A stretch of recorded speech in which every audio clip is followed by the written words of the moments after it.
I hope you guys like confusing videos because this is going to be a confusing video. I said this about my last theory that I did on Yuzora, but this one involves talking about time travel, so there's a good chance it's going to be even more confusing. Now, I'm sure many of you recall the Timeless River from Kingdom Hearts 2. It was quite a strange world back then, but given all that we know now about Kingdom Hearts and time travel, it's even stranger. Now, I'm going to say upfront that I may be looking too deeply into this one, and it may turn out that none of this has any future significance, but I thought it'd be fun to revisit this part of the series and consider the possible implications that the Timeless River and the door that led to it might have for the future of Kingdom Hearts. Time travel is a power in Kingdom Hearts that has been integral to the plot. We saw how Xehanort used it extensively in the previous saga to bring his plans to fruition, and we can be certain it will also be used in Union Cross by the Union leaders to reach the future. Now, time travel has been explained to us to have certain rules. In Dream Drop Distance, young Xehanort explained time travel for the first time, and it was understood that this was the definitive way it worked. But then with Union Cross, Darkness revealed that there was also another way to travel through time without using the method young Xehanort mentioned, and that method required the use of an ark. So far, most people are familiar enough with these two methods, and we've been using these rules to shape our theories on how time travel in Kingdom Hearts works. But there are canon examples of time travel that completely ignore, or I guess you could say bypass, these rules, such as when Mickey appears in Daybreak Town. Check out my theory video on that subject if you haven't already. Again, it's not entirely certain that that is time travel, but as I mentioned in that video, that seems to be the explanation that makes the most sense so far, but it could be something else. Another thing as well is that the foretellers are also confirmed to have time traveled when they appear in the epilogue. For those of you who didn't know, Nomura actually confirmed this in an interview, saying that the foretellers were summoned back to the Keyblade graveyard by means of time travel, and I suggested in my video on why the foretellers are not the ancient masters that they might have been brought back from the time of the Keyblade War in Unchained Key, because that's the last we saw of them. At the very least, I don't believe they were in Quadradum like many people might suggest, especially since Nomura already confirmed that they time traveled. So unless Quadradum is somehow actually set in the past of the Kingdom Hearts universe, which is a whole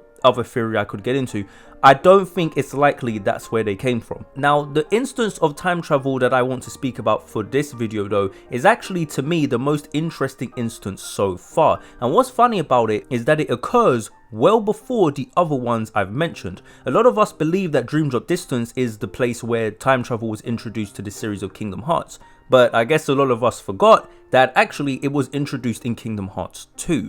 That was the first time we ever saw time travel in Kingdom Hearts, and that was of course in the Timeless River. Now, the first thing to point out about the Timeless River is that, of course, like my example with Mickey and the foretellers, this time travel doesn't seem to work by any laws that we know of. All that's required to travel to the past here is a door. This door basically completely breaks the rules and laws of time travel. So in a sense, I guess you could call this the door that broke the law. Because according to the laws of time travel, what this door is capable of shouldn't even be possible. Nobody had to leave their body behind to use it, no arks were involved, and the power of waking wasn't abused here. So basically, this door defies all known laws of time travel in the Kingdom Hearts universe, and still to this day, it's never been explained, despite the fact this instance of time travel was actually quite important to the plot. The question I think would be sensible to ask at this point is, how exactly did this door even come into existence? When Disney Castle comes under attack and the cornerstone of light that protects the castle is at risk of being corrupted by Maleficent, Sora, Donald and Goofy go to get Merlin to help them out, and Merlin, upon hearing the problems, immediately transports them back to Disney Castle, similar to how the fairy godmother did in Melody of Memory with Riku and Kairi. Then, after diagnosing the issue, Merlin literally just magics up this door that leads to the Timeless River, but interestingly, he doesn't explain that it leads to the past. He just says it's a gateway to a very special world. So there's another door somewhere inside this world, and that's where the threat is coming from. Sora's keyblade is able to lock that door, but whilst they are there, Merlin says they will have to resist a dark temptation. Now that temptation is one of the more interesting parts about the Timeless River, but I'll get to that soon enough. So basically, Sora can travel to a past where he didn't exist, and he retains all his memories, his body, everything that the time travel law states you can't keep. There's no version of him awaiting at the destination, so clearly this door is able to allow time travel whilst completely transcending all the rules. Now what's quite odd is how the other door came into existence. When they look into the small windows, they get flashbacks. The very first one they look into is odd because it shows them having a flashback of when they first entered the Timeless River. This only happens once, but it's kind of trippy and odd that it happens at all. But anyway, the more important part is that they see a flashback from Pete's perspective.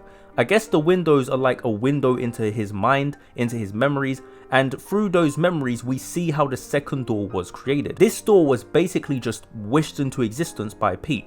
Now that is completely out of the realm of what should be possible. Sure, Merlin summoning the door is odd too, but he only summoned it after this first door was wished into existence by Pete, and besides, Merlin is a wizard, and he seems to have some magical abilities that break the rules of Kingdom Hearts anyway. I mean, let's not forget that he's also responsible for the Secret Forest, which is the place where Lee and Kairi were training, and that was completely removed from time. So this power over time that he has is still canon, and it's still being used in recent games. Yen, Sid, Merlin, and the Fairy Godmother seem to have a lot of power in the Kingdom Hearts universe anyway, and quite a lot of knowledge. What the extent of that is, I don't know, but it seems to be quite a lot. So to be honest, Merlin doing this is right on brand for him. Now the next time we see this door summoned is once again by Pete, but this time he just pulls it out of thin air.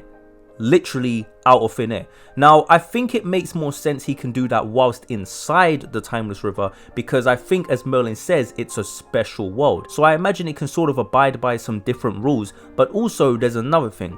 Pete wished the door into existence first. So the door led to the place of his wishes, which means one can access the past by simply wishing for it. But of course, that's highly inconsistent with everything that came after it in the Kingdom Hearts series, which is why I think it's possible that this might be retconned in some way, despite how important this was for the fate of Disney Castle.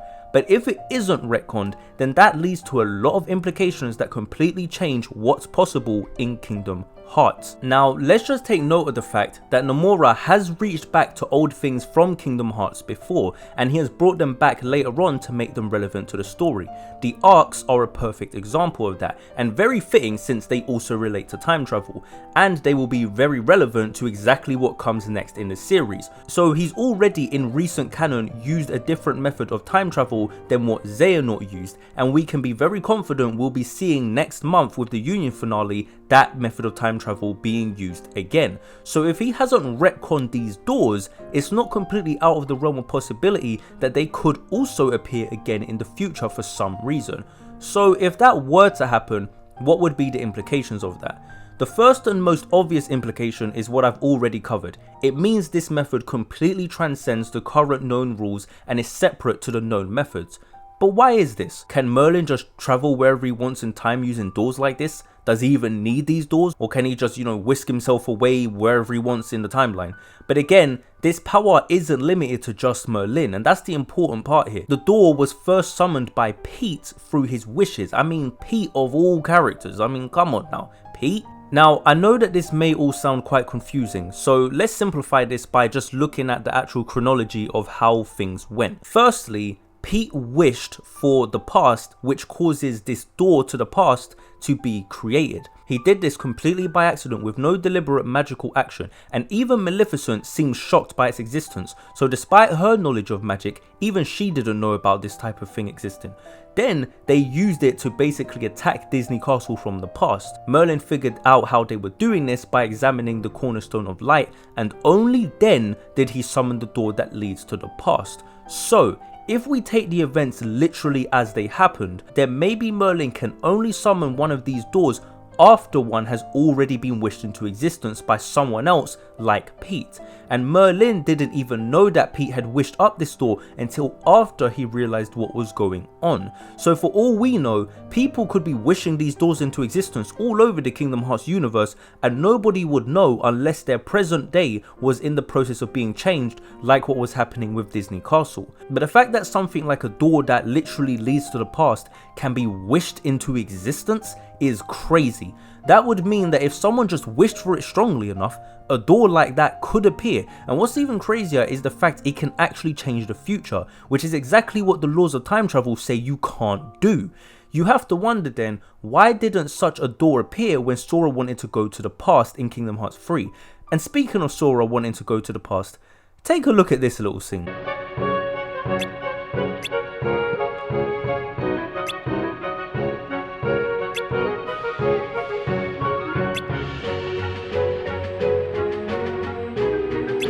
Yeah, Sora, who would want to change the future? I can't possibly imagine who might want to do that. Can you guys guess anyone who might want to change the future? No?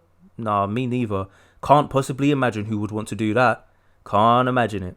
But anyway, that was the Dark Temptation Merlin referred to, and that's funny because in Remind, Sora using the power of Waking to change the outcome of the future is exactly what got him booted out of Kingdom Hearts reality and into another one. So when Merlin calls it a Dark Temptation, I guess that's kind of the correct wording, because when someone uses time travel to try and change events, as Chirifi says, it's breaking a nature taboo. So as far back as Kingdom Hearts 2, Merlin kind of alluded to that when he said that it would be a dark temptation, which of course is implying that it's something that you shouldn't do. So of course I have to wonder, if Maleficent and Pete had fulfilled their mission, would they have been kicked out of the Kingdom Hearts universe the way Sora was?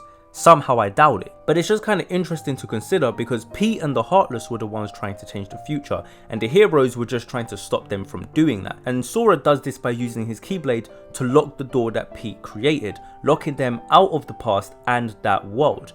But how does that stop Pete from just wishing another one back into existence? Does it lock him out of going back to this moment entirely, or does it lock him out from using these type of doors to travel through time ever again? Another implication of this is that time travel can be achieved through a purely magical means. So the Xehanort method is more of, I guess you could say, a technique or an ability that can be learned by a Keyblade wielder. It can't be done accidentally. You'd have to deliberately want to travel to the past in order to use the method that Xehanort used. Then there's the arks, which are basically like a more scientific or technological means of achieving time travel. With the Xehanort method, you'd basically need to be a Keyblade wielder in order to do it, just like if you were to use the power of Awaken to do it. Whereas an ark could basically be used by anyone provided they have access to the technology, and you need to know how to use it. But from what we've seen of this doorway method of time travel, this could be used by anyone, so long as they have a strong enough wish to go back to the past. But what the limits to it aren't really known, because clearly it's not enough to just wish to go to the past, because if it was, then surely we would have seen it multiple times. I don't know. And then of course there's the other unexplained instances of time travel that I mentioned earlier, like with Mickey and the Foretellers, or at the very least in the case of Mickey, it's moments that appear to be time travel, and because we don't have more information on them, that's just how it seems. So for all we know, there might be even more methods of time traveling out there than we currently even know of.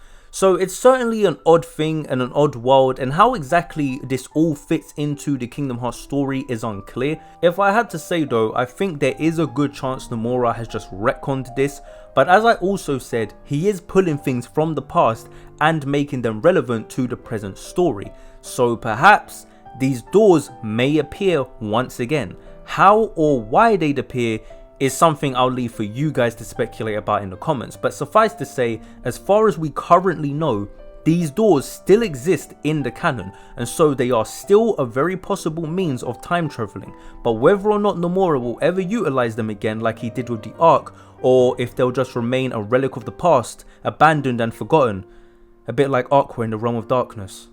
Poor Aqua. Well, I guess that remains to be seen, doesn't it? But anyway, that's all I have to say for this video. Let me know what your thoughts are on this one in the comments below. I know this is one of those more confusing topics, so you know, don't feel too bad if you ain't got much to say on it, but be sure to let me know if you at least enjoyed the video.